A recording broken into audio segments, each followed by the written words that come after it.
आप लोगों ने अनुभव किया होगा, आज तो यह अनुभव थोड़ा सा महंगा हो गया है कि कूप में से पानी निकालते हैं। सर्वप्रथम उस कुएं में खाली घड़े को भेजते हैं और भेजते समय हमें ज़्यादा सावधानी की आवश्यकता नहीं है और उसको छोड़ देते हैं। इतना ध्यान रखते हैं कि वह वैसे तो डूबेगा नहीं क्योंकि वो खाली है घड़ा।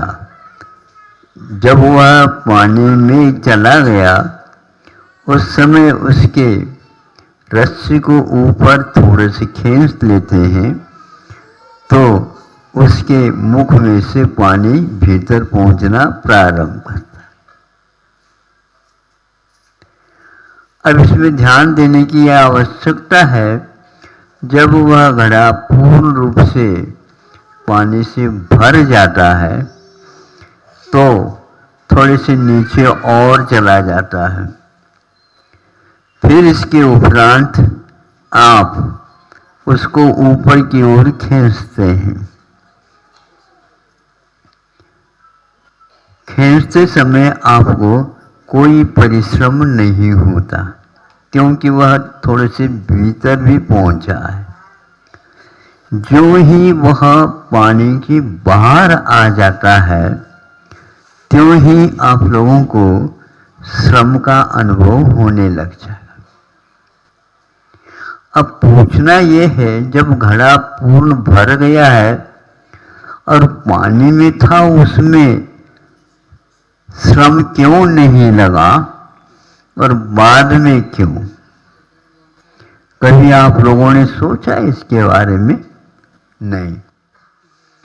वह भीतर जब रहता है घड़ा पानी के भीतर और उसको खींचते हैं तो चूंकि वहाँ पर हवा का दबाव इतना नहीं रहता जितना कि बाहर ऊपर आने के उपरांत केवल इसमें हवा ही है। आप लोग बैठे हैं अपनी शक्ति से नहीं, किंतु चारों तरफ से हवा आपको क्या कहते हैं विज्ञान के अनुसार गुरुत्वाकर्षण जिसको बोलते, तो यह निश्चित है कि वह भारदार होते हुए भी, भरा हुआ होते हुए भी उसमें हवा की कमी होने के कारण आप बहुत जल्दी उसको ऊपर उठाते हैं। किंतु केवल पानी छूट गया और केवल हवा में वह घड़ा आ गया तो उस समय आपको पसीना आएगा। आप अपने खड़े होकर के उसको खींच नहीं सकते, किंतु कैसे करते हैं? पीछे की ओर अपने आप को संभालते रहते हैं ताकि वह नीचे से ऊपर तक घड़ा आ जाए। इसमें आप लोगों को बहुत शक्ति लगानी पड़ती है क्योंकि केवल जहाँ पर हवा रहती है वहाँ पर उस घड़े को कैसा खींचा जाता। सामने नहीं खींच सकते, सामने होते ही संभावना है वह आप कुएं में चले जाएं। इसलिए आप ऐसे उसको खींचते हैं जिसके द्वारा अपना भी संयम बना रहे। अब हवा के कारण आपका भार है ये सिद्ध होता है। आप जब तैरेंगे उस समय में भी आपको कुछ भी नहीं लगता, किंतु भीतर से बाहर आते ही आपको जोर लगाना पड़ता है। संसार की बहुत सारी वस्तुएं जिसके आकर्षण से आप बहुत परेशान हो रहे हैं। आपकी वेट के बारे में कभी सोचा आप लोगों ने? कितनी वेट है? आज तक सही किसी को मालूम नहीं पड़ा। कई इंजीनियरों के सामने भी हमने यह बात रखी है। संभव है वो इसके बारे में सोच रहे होंगे। यहाँ से जो उपग्रह छोड़ा गया है तो वह अपने कक्ष के जब बाहर हो जाता है तो वहाँ पर उसके वेट समाप्त हो जाते। जो पहले वेट था वो वहाँ पर नहीं रहते, क्योंकि वहाँ पर जब उपग्रह के साथ चले गए थे लोग, उसमें 3-4 थे, वहाँ पर जाने के उपरांत प्रयोग किया तो जो जहाँ पर रखते हैं वो जमीन पर नहीं आती किंतु अधर में ही रह जाती। क्यों? वहाँ हवा का दबाव नहीं, कम है, इसलिए। तो इसका अर्थ यह है कि मान लो आपकी वेट भार 60 किलो है, वहाँ पर जाएंगे तो वह भार रहित होगा। भार रहित होगा तो रोग भी होना चाहिए, जैसे और कोई भयानक रोग होते हैं, आपके शरीर का वेट भार जो है कम हो जाता है, कभी कभी बढ़ भी जाता है। कुछ लोग घटाना चाहते हैं तो कुछ लोग बढ़ाना चाहते हैं। जब परेशानी होने लग जाती है तो यह वेट कहाँ चला गया? वो रोगी हो गया? नहीं, फिर भी वो भोजन तो पूर्ण कर रहे हैं, भूख भी लग रही है, किंतु उनका वेट कहाँ चला गया? आप दूसरे के माध्यम से वेट को पहचान रहे हो। यदि यहाँ हवा नहीं रहेगी, विरलता आ जाएगी, तो आप गिरोगे भी नहीं। धीरे धीरे जैसे जैसे ऊपर ऊपर चले जाते हैं, कक्ष के बाहर जाने के उपरांत वहाँ पर अपने आप ही उपग्रह भी घूमने लग जाते हैं उनके ईंधन के माध्यम से। नीचे रहते हैं तब तक जो है उसको बहुत मेहनत के साथ ऊपर पहुंचाना पड़ता है, इसमें ज़्यादा खर्च होता है, ऐसा हमने सुना।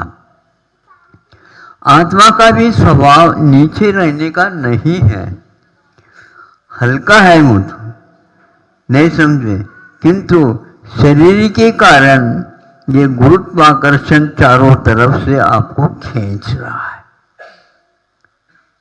वह गुरुत्वाकर्षण अलग है और गुरुओं का आकर्षण अलग है।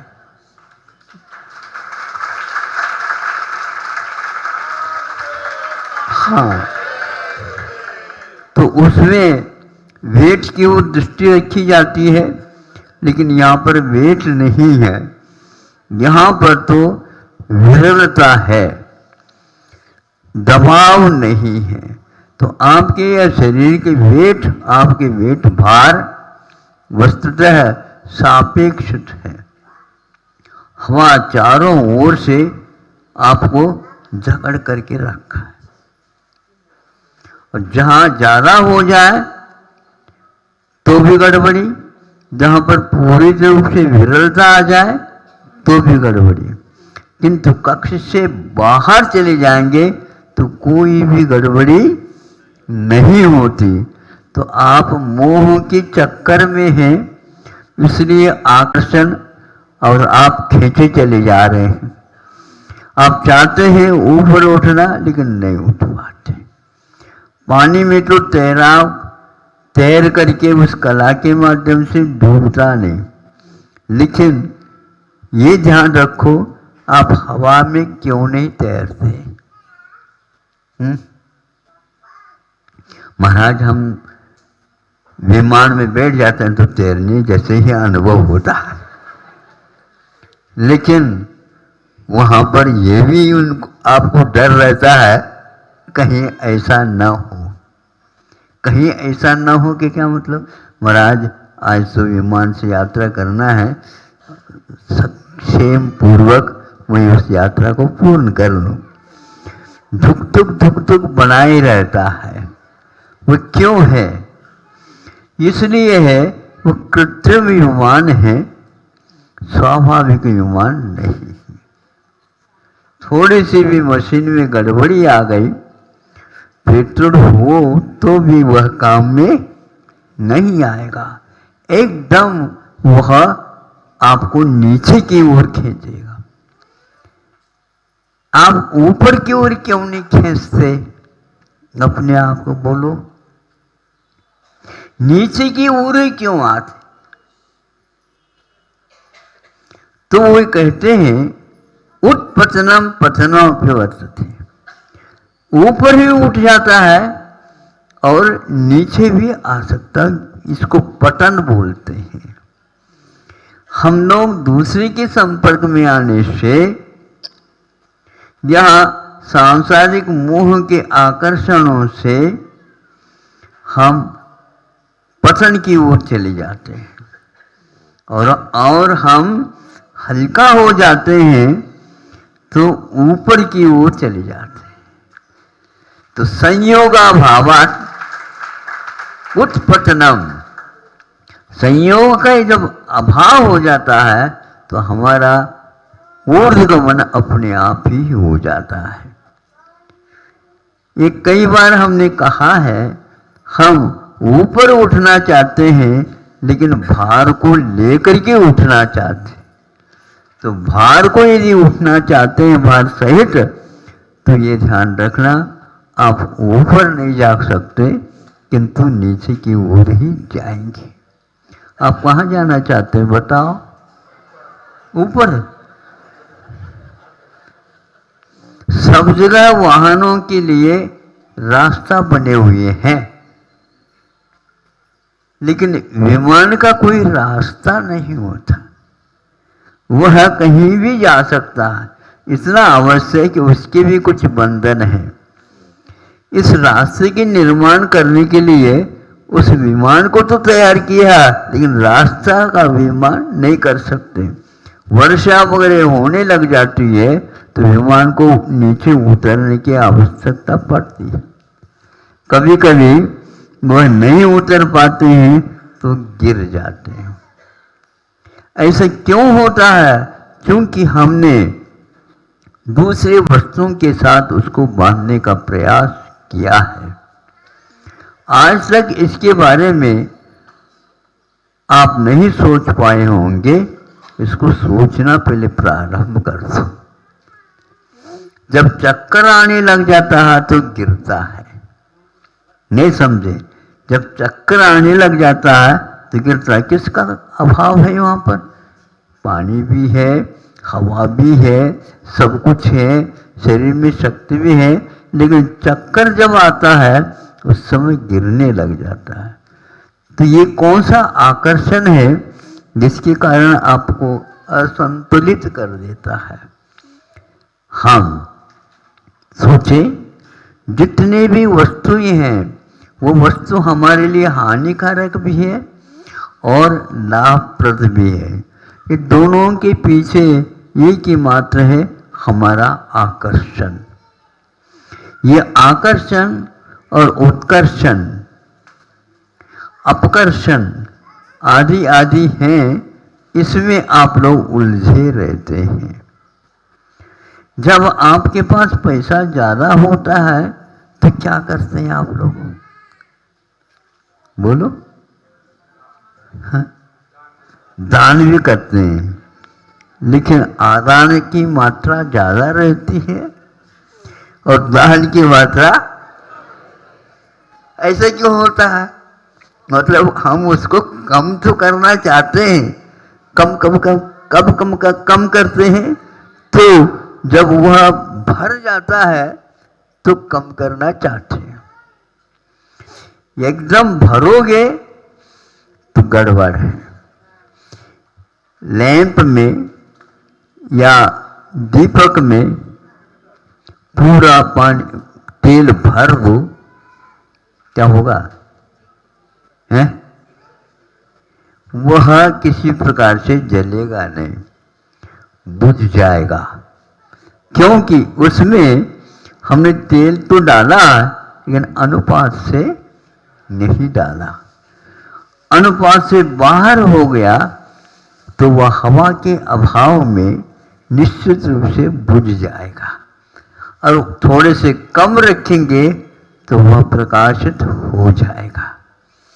प्रकाशित करना चाहते हैं तो उस दीपक में तेल को नाप तोल करके ही डालना पड़ेगा, अन्यथा हम उसके प्रकाश को कभी भी प्राप्त नहीं कर पाते। इसलिए आप लोग हर वस्तु के बारे में सोचो जो आपके लिए लाभप्रद है वही हानिकारक भी हो जाता है। लैंप यदि मान लो थोड़ा सा फवकने लग जाए, फिर देखो ऊपर भी यदि धोती रखी तो धोती को भी वह जलाना प्रारंभ कर देगी। इसलिए सावधानी रखो। पेट्रोल एक ऐसी वस्तु है जिसको यदि पास है पेट्रोल और यहाँ पर थोड़ी सी मान लो मेचू से दीपक कर दिया तो वहाँ तक वो पकड़ भी सकता है। आपके पास ऐसी भाव है कि वह पकड़ने को चला जाता है। वस्तु आपके ओर आती है, क्या हम वस्तु की ओर जाते हैं? थोड़े से बता दो जल्दी।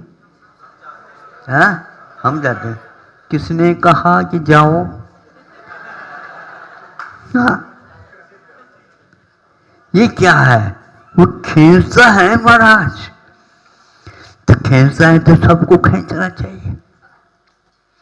खींचता है तो सबको खींचना चाहिए, लेकिन सबको तो वो खींचता नहीं। जो खींचना चाहता है उसको वो खींचता है। अब खिंच जाते हैं, आकर्षित हो जाते हैं। इनको आप ऐसा करो, अपने संतान के ऊपर भी इस शिक्षा को अवश्य दे देना। यदि यह संस्कार उसके ऊपर पड़ जाए तो कहेगा पिताजी इतना ही पर्याप्त। पिताजी 2-3 शाखा और बढ़ाना चाहते हैं, फैक्ट्री है तो 2 खड़े करना चाहते हैं, और दुकान है तो और दुकान और अन्यत्र। बेटा तुम बॉम्बे चले जाओ, बेटा तुम कलकत्ता चले जाओ, बेटा तुम दिल्ली चले जाओ। बेटा कहता है कि नहीं हम विदेश जाएंगे। वहां का और बड़ा चक्कर है, वहां पर एक केला 100 रुपए में आता बताते। तुम्हारी सारी कमाई खर्चा में ही चली जाएगी। इसलिए ज्यादा पैसा एक प्रकार से वस्तुओं को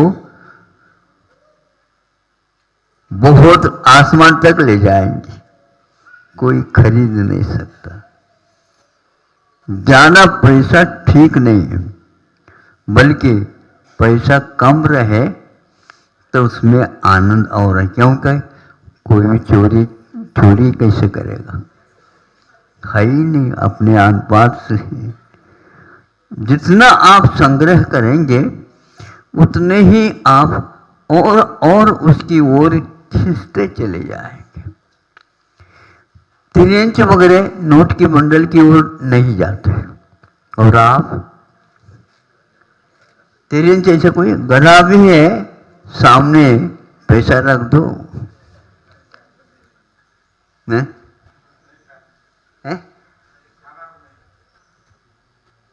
आप क्यों आकृष्ट हो जाते? इसमें धन है और इसके द्वारा सब कुछ खरीदा जा सकता है। ध्यान रखो, एक वह भी व्यक्ति है आपको ये खरीद लेगा। अब क्या करोगे? ये दास प्रवृत्ति, क्रय विक्रय की प्रवृत्ति बहुत होशियारी से करना चाहिए। अर्थ के कारण ये ऐसा हो रहा है। अर्थ के लिए आप हैं या आपके लिए अर्थ की आवश्यकता है? जीवन जीने के लिए ये सारी सामग्री है। ये सब विद्या कलाएं पूर्व काल में समझाई जाती थी, सिखाए जाते थे। आज ये सारा का सारा समाप्त हो रहा। सुना हमने पैसा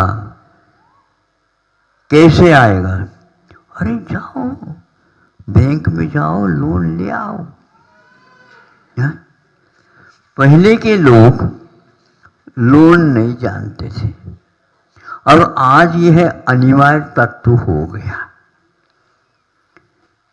देश की उन्नति होती है अर्थ के द्वारा, ये गलत धारणा है। लोन हर के लिए, आज विद्या भी पढ़ते हैं, शिक्षा लेते हैं तो लोन, दुकान खोलते हैं तो लोन, नहीं तो मकान बनाते हैं तो लोन, शादी कराते हैं तो लोन, और क्या क्या करते हैं, सभी लोन। गाड़ी खरीदते हैं तो लोन। वो आटी कंपनी आपके पास, ले लो ले लो, इतनी छूट है आपको। 4-5 वर्ष पूर्व में हमारे सामने एक घटना सुनने में आ गई। सिंगापुर क्या हो, कोई भी स्थान होगा, तो उन लोगों ने, वहाँ की कंपनी इत्यादि ने आपके लिए रिक्शा है, टैक्सी है, आदि आदि की व्यवस्था की। इतने में आप ले लो और इतने इतने देते चले जाना। उसने देखा बहुत अच्छा है, 2-3 साल में अपनी गाड़ी हो जाएगी। जब वो धीरे धीरे उसकी पद्धति से लोन चुकाने के लिए वो आ गए तो नहीं, सोचा है कि इसको तो हम खरीद सकते ही नहीं और हमारी कर्ज लोन लेने की पद्धति छूटेगी नहीं। तो उन सब ने ये निर्णय ले लिया, आज सुबह उठना, जो लोग उठे नहीं उससे पूर्व में सभी गाड़ियों को प्लेटफार्म के रूप में खड़ी कर दूं और चाबी आदि वहीं पर रख दूं और चले जाओ। और सब चले गए। बाद में सोचा ये कौन है, कोई भी नहीं मिला, क्योंकि आपने उनको कर्जदार बनाया। ऐसे ही हो रही है प्रत्येक देश में स्थिति। इसलिए पहले के लोग पहले रखते थे सोना चांदी, फिर बाद में किसी के पास से कुछ पैसा लाते थे। सुनने में आया खेद जैसा हुआ, नहीं खेद नहीं है, समझने की बात है। 1 अरब भी पैसा रुपए आपके बैंक में रखे गए हैं तो ये पहले से ही लिखवा देते हैं। किसी भी प्रकार से इस बैंक में कोई गड़बड़ी हो गई तो आपके लिए केवल 1 लाख रुपए मिलेंगे। आपका धन का अवमूल्यन आपके द्वारा हो रहा है। सुन रहे हो? माता पिता आप लोगों को पढ़ाते हैं, पैसा पूरा लग जाता है, लेकिन उसको कुछ मिलता नहीं, अनुभव नहीं है, तो रोजगार भी नहीं मिलता तो रोते रहते हैं। ये रुलाने में कारण आप ही हैं। ऐसा नहीं करो, क्योंकि मुद्रा का अवमूल्यन एक दिन आपको खा जाएगा। अरब रुपए होने करके भी आप 1 ही लाख के मालिक हैं। पहले लोग कुछ लेना चाहता है तो वहां मूछ के बाल रखते थे, अन्यथा नहीं लेना, क्योंकि जब मैं इसको चुकाऊंगा उस समय अपने मूछ के बाल को वापस ले जाऊं। स्वाभिमान का प्रतीक था। आज से कोई मूछ ही नहीं रखता। लोन ले लेकर के आप जी रहे हो, ये ठीक नहीं। कर्जदार बनना जीवन में कोई सफलता नहीं है। स्वाभिमान रखो, स्वास्थ्य रखो, किंतु कोई भी व्यक्ति इस ओर देख नहीं रहा हो तो क्या कर सकते हैं हम। लेकिन देखने के उपरांत समझ में आ जाता है तो कुछ कह तो सकते हैं। आप लोग सारे दुखी हैं, महाराज बहुत दुखी है, कोई एक आध व्यक्ति तो सुखी ले आओ ना, सभी ऐसे ही है। तो ऐसे कैसे हुआ? तो सबके ऊपर उसका प्रभाव पड़ रहा है, पड़ चुका है। इसलिए आप कर्ज लेने के बारे में अवश्य सोच लेना। महाराज सरकार ही नहीं सोचती तो हम क्या करें? सरकार यदि नहीं सोचती तो सरकार के बारे में आप भी सोच सकते हैं। आप ही लोगों ने तो सरकार बना करके वहां तक भेजा है। जैसे बच्चे को आपने भेज दिया पढ़ने के लिए और वह 2-3 साल में कोई भी उन्नति नहीं की, बेटा बेटा आ जाओ, अब तुम्हारे लिए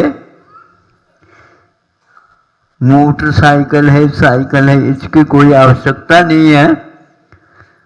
तुम्हारे लिए तो अब 2 पाए से बैलेंस नहीं रह रहा है, 3 पहिया वाला ले आओ। 3 पहिया किसको होते? बस रिक्शा, उसमें बैठो चलाओ। अब नहीं मिलेगा। इसीलिए कहता हूं आप बच्चों को ऐसे संस्कारित करिए, उनकी मुद्रा का अवमूल्यन न हो करके उसका विकास हो जाए।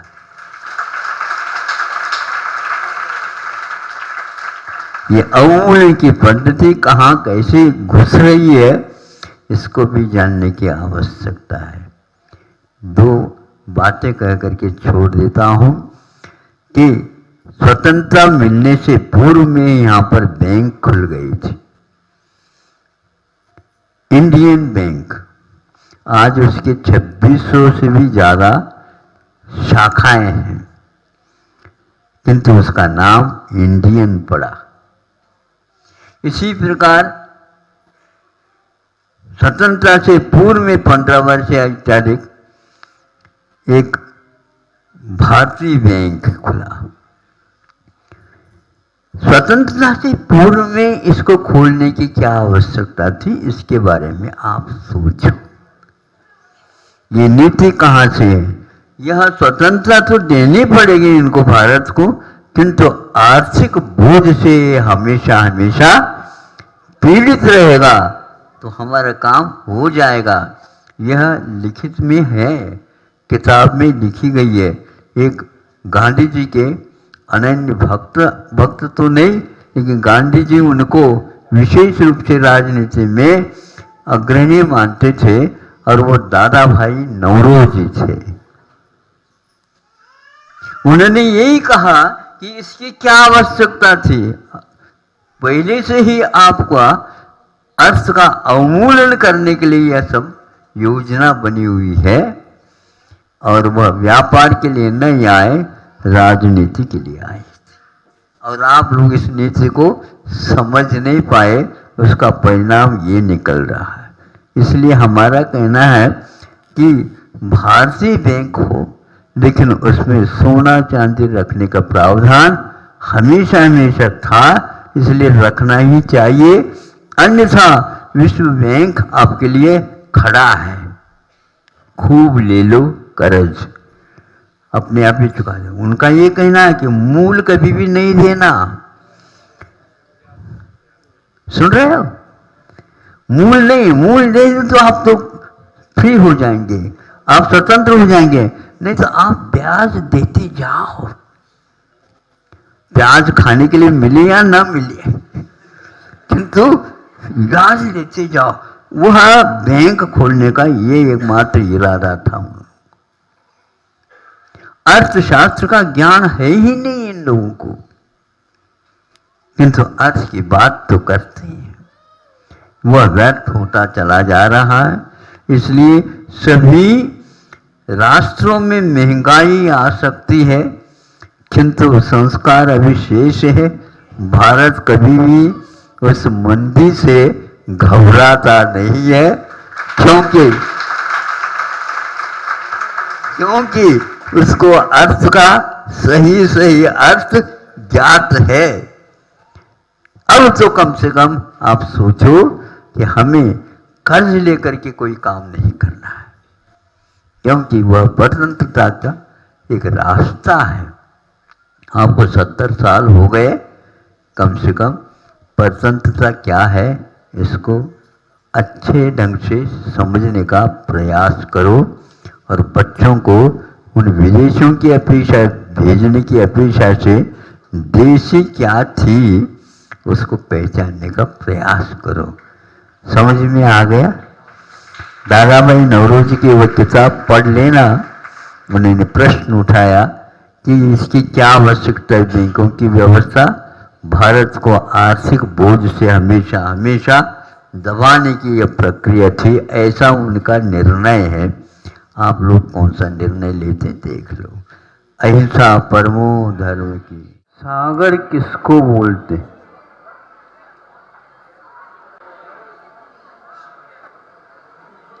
जहां पर बड़ी बड़ी नदियां गंगा, सिंधु, ब्रह्मपुत्र, जमुना आदि आदि, ये बड़ी बड़ी नदियां बोलते हैं, जिसमें जहाज भी चलते हैं। और वो सारे के सारे कहाँ से आए और कहाँ जा रहे हैं इसको पूछा जाए, वो सारे के सारे पर्वत से गिरती हुई आई और अपने पात्र को बढ़ाती बढ़ाती चली गई। उसमें कई और छोटी छोटी नदियां मिलती गई और सबके साथ वह परिवार नदियों को लेकर के गंगा, सिंधु आदि समुद्र में चले गए। अब पूछने वाला पूछता है, समुद्र का जल बढ़ा नहीं, वैसा की वैसा ही रहा। वर्षा बहुत होती गई, लेकिन 1 इंच में उसमें बढ़त क्रम नहीं दिखा। कितने भी आ जाए तो भी वह उतना ही रहता है। और भी एक उदाहरण है, अग्नि में ईंधन कितनी भी आप डालते जाओ, बस अब बंद कर दो, ऐसा कभी भी अग्नि नहीं कहती। उसमें ईंधन डालते जाओ और वह उद्दीप्त हो करके आसमान को लपटे उसकी छूती रहती, फिर भी अग्नि में किसी प्रकार की तृप्ति नहीं हुई। अब सागरोपमायु तक 33 सागर तक केवल उनके यहाँ और कुछ भी नहीं मिलता अमृत के सिवाय, और वह एक बूंद भी नहीं, बहुत कम कंठ से झरता है। और उनको अब प्यास और भूख कितने दिन तक नहीं लगती, जितने सागर हैं उतने ही पक्ष बराबर।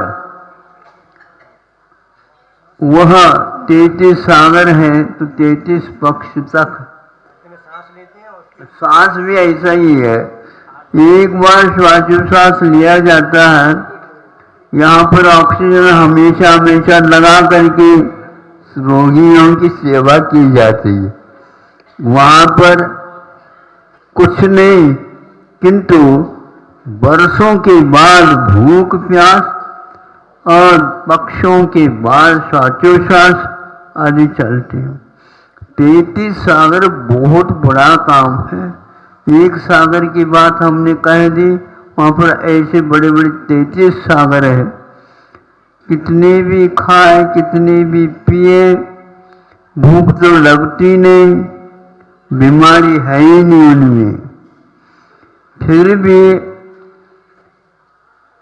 वहां से निकले तो नीचे और कुछ मिल जाए, यहां पर आकर के जन्म ले लेते, तृप्ति नहीं हुई। अब ये उदाहरण इसलिए हमने दिया, आप अपने ऊपर सोच लो, कितनी भी खाएं कितनी भी पिए, सुबह खाएं 10-11 बजे पूरा भूख लगाएं, 10-12 बजे खाएं, शाम को अंतर के लिए बुलाते हैं कि नहीं देख लो रात हो गई, रात्रि भोजन का त्याग है।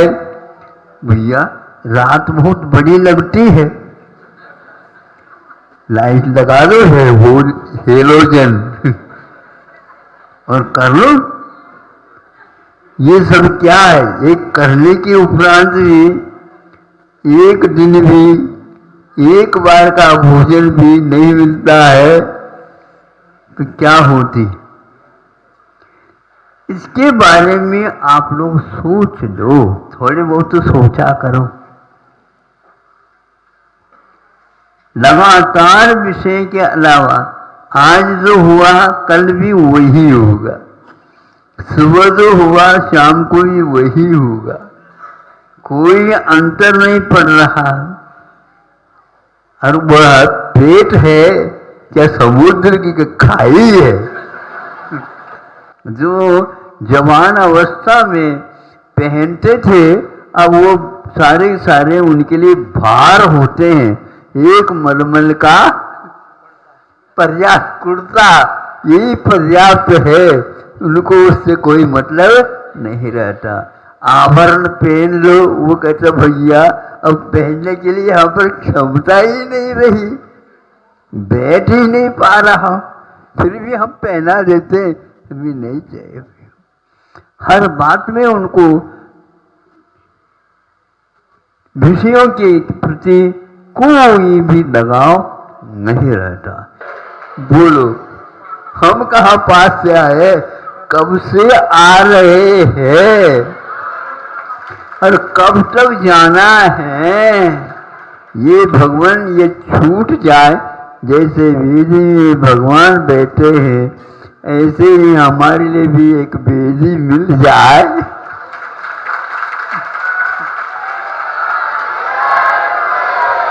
उसी के लिए ये पुरुषार्थ किया जा रहा है। आप लोग भी थोड़े बहुत समय निकाल करके इस प्रकार का चिंतन करते रहो। हाँ, इसलिए इसमें कोई संदेह नहीं, बहुत दिन के भूखे और बहुत दिन के प्यासे हैं, जितना लेना हो तो ले लो, कोई मना नहीं कर रहा है। भगवान वेदी में बैठे हैं, जितने देखो उतने ही उनके देखने के बाद भी मन थकता नहीं, क्योंकि ज्ञानी का ऐसा ही स्वभाव होता है। इतने ही पर्याप्त है कि आपने जो बातें बता दी उसको याद करना, और जो नहीं आ पाए, आप तो आ गए हैं, वो आना चाहते हैं लेकिन नहीं आ पाए, उनको भी बता देना। हाँ, ताकि उनको भी आनंद आ जाए। बल्कि कभी कभी आप लोगों से भी ज़्यादा जो नहीं आए हैं ना, उनको आनंद आता, ऐसा हुआ ऐसा हुआ ऐसा हुआ। कुछ और बातें बता दो, महाराज जी ने बहुत बातें बताते। हाँ, याद कर रहा हूँ। तो ऐसी याद मत करो, हमें आकर के बहुत अच्छे बताया करो। 4 महीने जाते हो तो 4 महीने तक लगातार हमें भी बताते रहना। ऐसे कई लोग दूर में रह करके भी पास रहते हैं, और कई लोग पास में रह करके ऐसा परमो धर्म की